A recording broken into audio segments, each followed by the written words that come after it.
end of the mystery. Honda has officially confirmed the existence of its new Neo Sports Cafe, revealing the Hawk 11, a model that will make its world debut at the 2022 Osaka Motor Show on the 19th of March.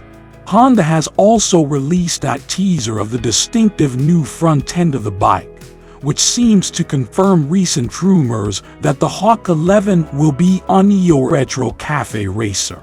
Honda recently discontinued the CB1100, and so it makes sense for the company to add a Neo Retro offering like the Hawk to fill the gap in its lineup.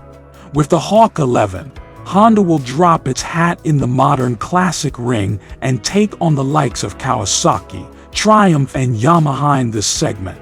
Once it's unveiled, the new Honda Hawk 11 will become the fourth model from Honda to feature the 1100cc platform that made its debut with the Honda Africa Twin. We expect the 1084cc parallel twin to produce around 100 horsepower and 104 Nm torque, just like all the other motorcycles based on this engine platform.